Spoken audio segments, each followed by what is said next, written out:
Olá, seja bem-vindo, seja bem-vinda. Hoje a gente vai mergulhar fundo numa situação financeira que, olha, talvez soe familiar para muita gente, viu? Tá, com certeza. Aquela coisa de ter uma renda até que boa, considerada boa, mas viver com aquela sensação, sabe? Aquela sensação incômoda de que o dinheiro simplesmente some, escorre pelos dedos. Isso gera uma ansiedade, né? Uma falta de controle que desgasta muito. Exato. E é um paradoxo comum, né?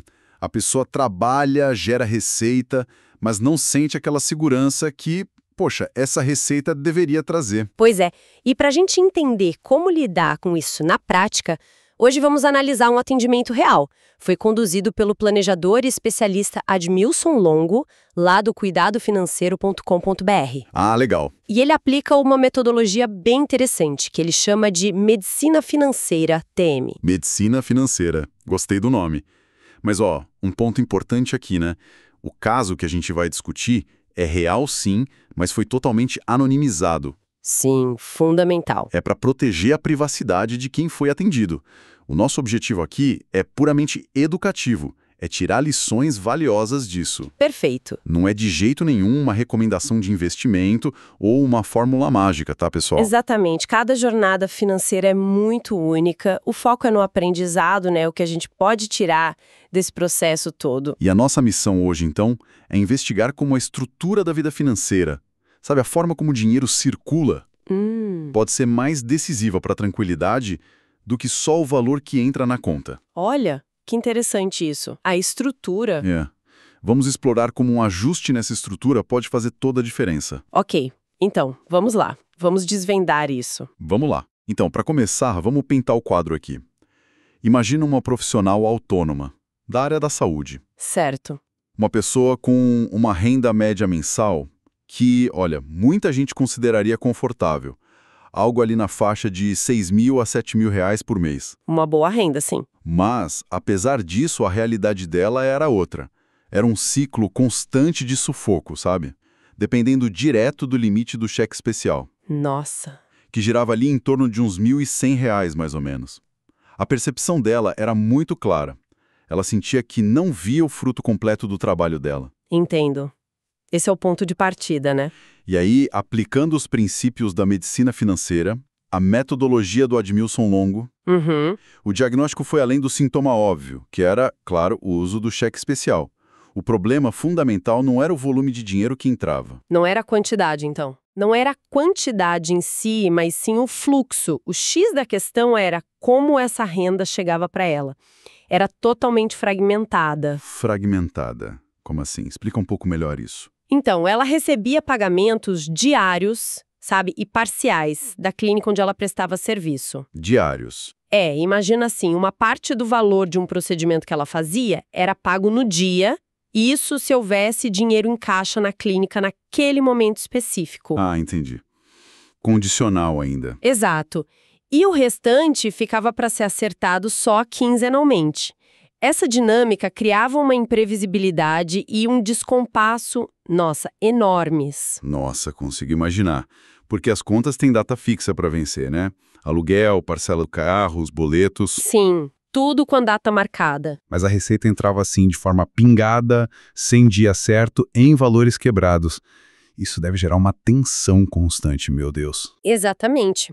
O diagnóstico central, seguindo a abordagem lá do cuidado financeiro, foi esse desalinhamento crítico no fluxo de caixa. Essa era a causa raiz do problema. Faz sentido. A dependência do cheque especial era uma consequência direta dessa falta de sincronia.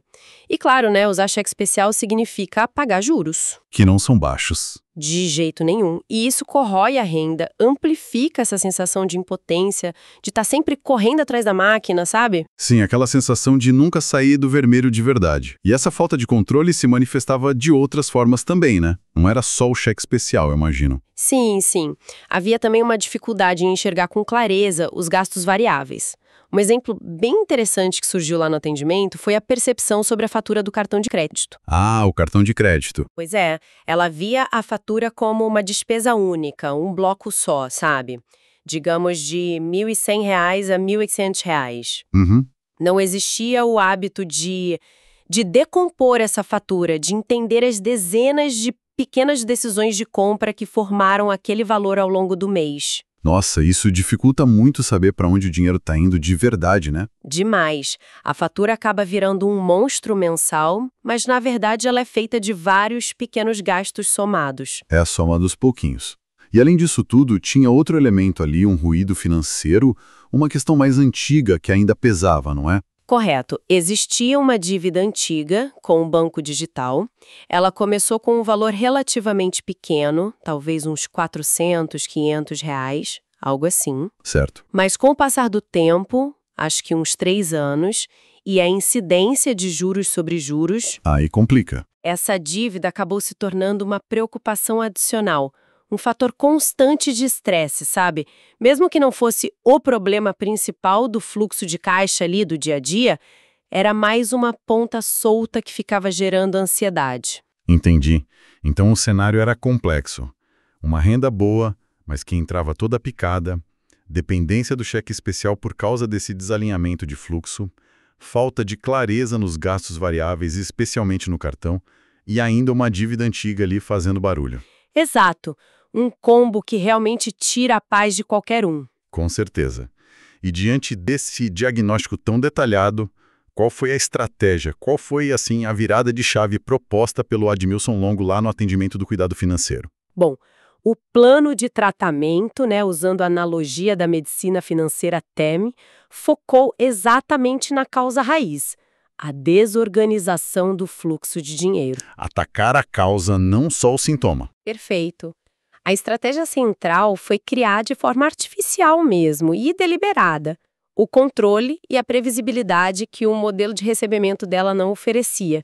E é aqui que entra a beleza da coisa, sabe? Ver como ações que parecem simples, mas que são estrategicamente pensadas, podem reconfigurar completamente a dinâmica financeira. Criar controle artificialmente. Parece até contraintuitivo. Como é que isso funcionou na prática? Quais foram os pilares, os passos dessa reestruturação? A abordagem foi faseada, foi construindo a solução passo a passo. O primeiro movimento estratégico foi isolar a receita. Isolar. Todo e qualquer valor recebido da clínica, por menor que fosse, deveria ser direcionado para uma conta bancária separada, uma conta de recebimento. Ah, entendi. No caso, foi usada uma conta que ela até já tinha, mas usava pouco. O objetivo era claro, tirar esse dinheiro do acesso imediato da conta principal, que era onde as contas eram pagas e onde o cheque especial virou regra, né? Entendi. Criar uma barreira inicial, então. Meio que impedir que o dinheiro que entrava fosse imediatamente sugado pelo débito do cheque especial ou pelos gastos do dia a dia. Exatamente. Aí, o segundo passo, que foi crucial e bem inicial, era usar o saldo dessa conta de recebimento com um único propósito: eliminar o cheque especial. Foco total nele. Foco total. Ou seja, transferir o dinheiro acumulado ali para a conta principal, onde estava o cheque especial, até que o saldo negativo fosse completamente zerado. Era para estancar essa sangria de juros o mais rápido possível. Ok, faz sentido. Mas, enquanto isso acontecia, a vida continuava, né? As despesas do dia a dia, supermercado, farmácia, transporte. Como é que ela ia lidar com isso sem usar a conta principal que estava sendo tratada e sem ter acesso direto aos recebimentos que estavam indo para outra conta? Boa pergunta. Aí que entra a terceira parte da estratégia, que foi uma medida temporária e controlada. Usar o cartão de crédito para essas despesas essenciais do cotidiano. O cartão de novo. Mas aqui um fator ajudou. O limite do cartão dela não era exorbitante, era algo em torno de R$ 1.500. Isso funcionou como uma ferramenta ponte, sabe? Uma forma de ganhar tempo e manter as necessidades básicas atendidas, enquanto o dinheiro da conta de recebimento era todo direcionado para zerar o cheque especial. Usar o cartão de crédito para sair de uma dívida, isso me soa um pouco arriscado.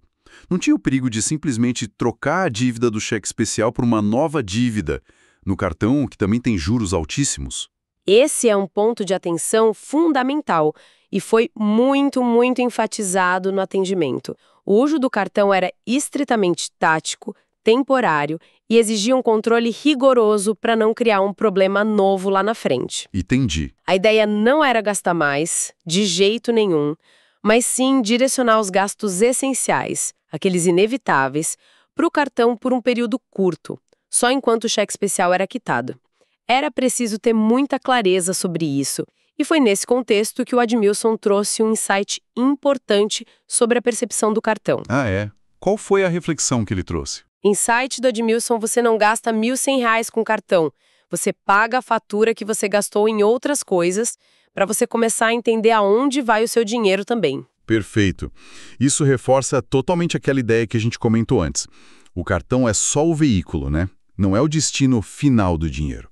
Tem que olhar através da fatura para entender os hábitos de consumo.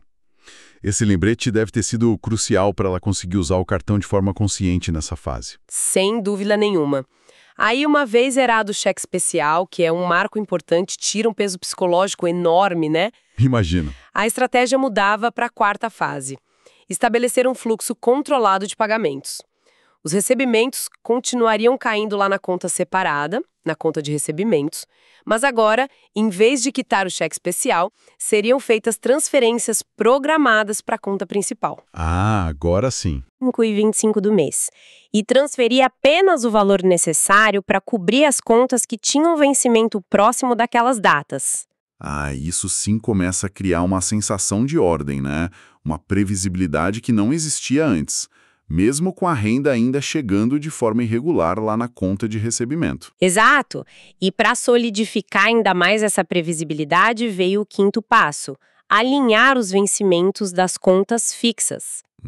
Como assim? A orientação foi para ela entrar em contato com as empresas água, luz, internet, financiamento do carro, o próprio cartão de crédito, FIES, tudo, e solicitar alteração das datas de vencimento. Para concentrar tudo? Isso, para que ficassem próximas daquelas datas de transferência definidas, dia 5 e 25. Isso concentra os pagamentos num período curto do mês e simplifica enormemente o gerenciamento. Exige um esforço inicial ali, né? De ter que ligar para as empresas, negociar data, mas depois facilita muito o controle mensal, imagino.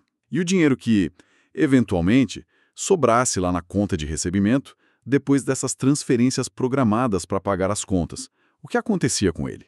Esse era o sexto passo, e talvez o mais gratificante de todos: começar a construir uma reserva. Ah, finalmente. Pois é, o dinheiro excedente, aquele que antes se perdia no fluxo caótico ou era comido pelos juros do cheque especial, agora permaneceria lá, seguro, na conta de recebimento. Esse saldo positivo, mesmo que pequeno no início, representava o embrião de uma reserva de segurança, a base para a tranquilidade futura. Olha, é aqui que a coisa fica realmente interessante para mim. Porque essa reorganização toda não é só sobre apagar incêndios, né? Como o cheque especial. Não mesmo. Ela cria uma fundação, uma estrutura sólida que permite pensar além daquela sobrevivência financeira do mês a mês. Certo?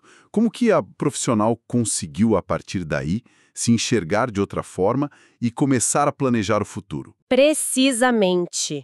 A estrutura organizada abre o caminho para o próximo nível de maturidade financeira. E isso envolve desenvolver uma mentalidade diferente em relação ao próprio trabalho, à própria renda. Uma mudança de chave mental também. Totalmente. É o que o Admilson Longo chama de adotar a postura de empresária de si mesma, mesmo sendo autônoma. Ele até trouxe outro insight poderoso sobre isso durante o atendimento. Qual foi? Conta pra gente. Insight do Admilson. É uma empresária, né? Começar a ter a cabeça: eu sou uma autônoma, um autônomo não é o que? É uma empresária. Você tem que viver com as adversidades que acontecem. Nossa, essa mudança de perspectiva é forte. Deixar de ser só uma prestadora de serviços e se ver como gestora do próprio negócio, que no fim das contas é a sua carreira. Mas o que isso implica na prática financeira do dia a dia? Implica, por exemplo, em definir um salário fixo para si mesma. Um prolabore pessoal, sabe? Mesmo com a renda sendo variável. Ah, tipo, se pagar um salário? Exatamente. Com base na média histórica de ganhos dela, ali entre R$6.000 e R$7.000, poderia ser definido um valor mensal para ela viver, digamos, R$6.000. Certo. Aí, nos meses em que ela ganhasse mais, por exemplo, R$ 6.700, a diferença de R$ 700 seria direcionada para a reserva dela, acumulando lá na conta de recebimento. Entendi. E nos meses em que a receita fosse menor, tipo 5.300, ela poderia usar 700 da reserva que ela já tinha acumulado para complementar e manter o padrão de vida dela com os R$ 6.000 definidos. Nossa, isso é transformador para quem lida com renda variável. Traz uma estabilidade, uma previsibilidade que parece impossível de outra forma. Não é? A pessoa passa a operar com um valor fixo, descolado das flutuações da entrada de dinheiro.